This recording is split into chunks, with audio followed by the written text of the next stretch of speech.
Assalamualaikum warahmatullahi wabarakatuh. Perkenalkan, nama saya Analatul Azizah dengan NIM 212104040012 dari Program Studi Sejarah Peradaban Islam 2, Fakultas Usuluddin Adab dan Humaniora, Universitas Kiai Haji Ahmad Siddiq Jember. Di sini saya akan menjelaskan tentang kesenian dan arsitektur Islam dan pengaruhnya di Indonesia. Banyak teori baru mengenai pembangunan peradaban Indonesia yang menduga bahwa orang Jawa sendiri yang merancang bangunan mereka. Arsitek Jawa mungkin mendapat ilham dari buku petunjuk India yang didatangkan ke Jawa dan mengubahnya sesuai dengan adat setempat. Ciri umum tertentu di India digunakan, tetapi candi Jawa tetap berbeda. Terlihat dari sistem saluran atau suatu ciri baku candi Hindu modern ditemukan pada Candi Arjuna abad ke-8, tetapi kemudian pada 50 tahun setelahnya dibangun Candi Gedong Sanga, menunjukkan tanda-tanda penemuan dan penyimpangan dari arsitektur India. Salah satu bentuk arsitektur Hindu-Buddha yang nantinya berpengaruh arsitektur Islam Nusantara adalah atap tumpang. Atap tumpang terdapat pada Candi Pari. Atapnya terdiri atas 3 lantai bertingkat yang ukurannya berjenjang dan dipisahkan oleh antefik.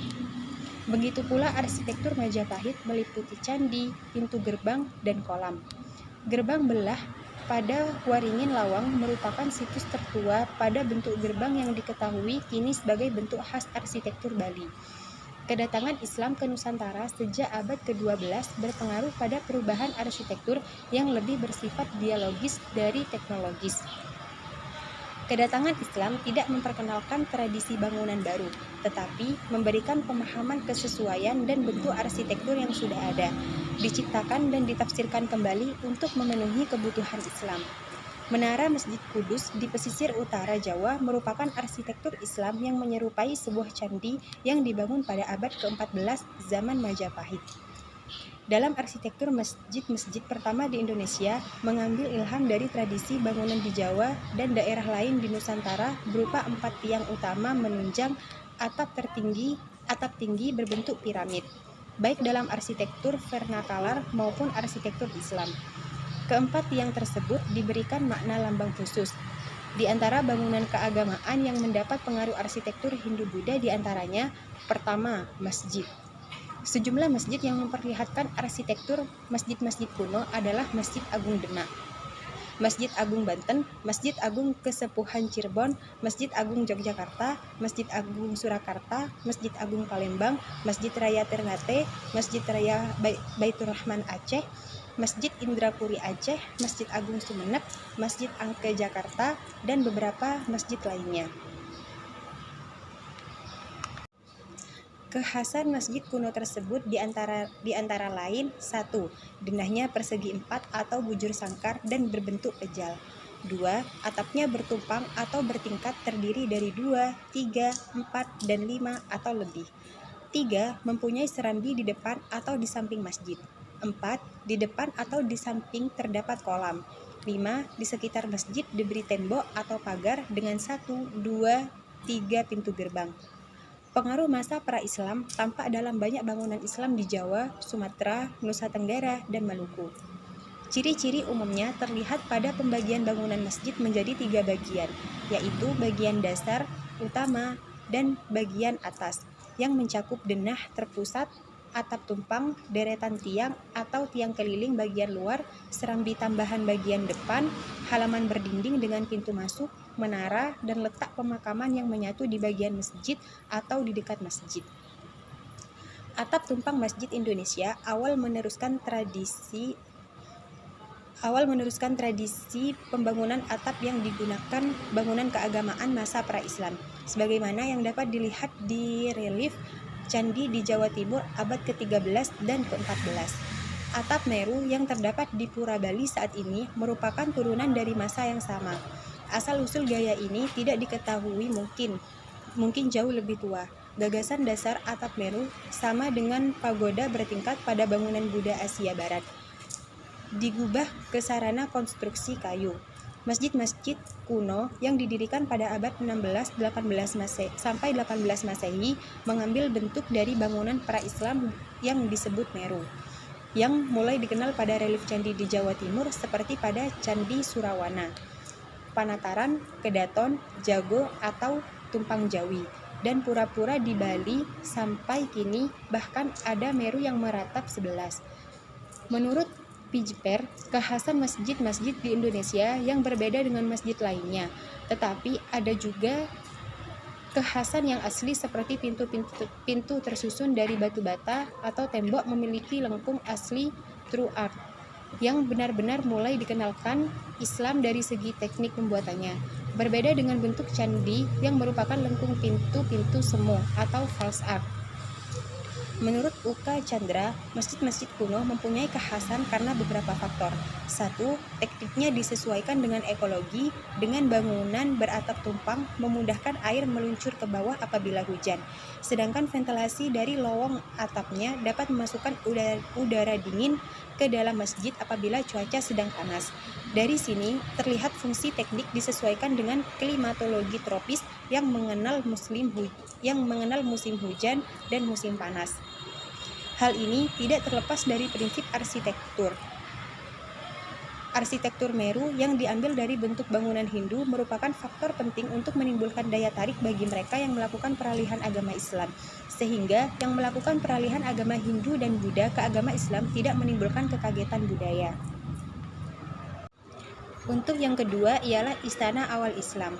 Tata ruang istana kesepuhan menyesuaikan pada kebanyakan keraton Jawa lain, yakni istana menghadap alun-alun dengan sebuah masjid agung di sebelah barat dan pasar di bagian utara. Para perencana kesepuhan menjadi pelopor dalam pembuatan pola dasar. Tidak terdapat istana Indonesia zaman pra-Islam yang telah diperbaiki. Istana kesepuhan Cirebon berangka tahun 1454 Masehi. Tradisi berbicara bahwa penguasa Cirebon beralih agama ke Islam pada pertengahan abad ke-15.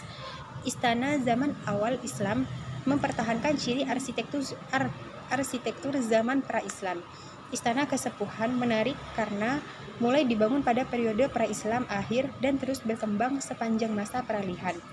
Hal ini mengandung petunjuk tahapan tata olah yang melaluinya secara bertahap Islam menjadi terpadu dalam arsitektur.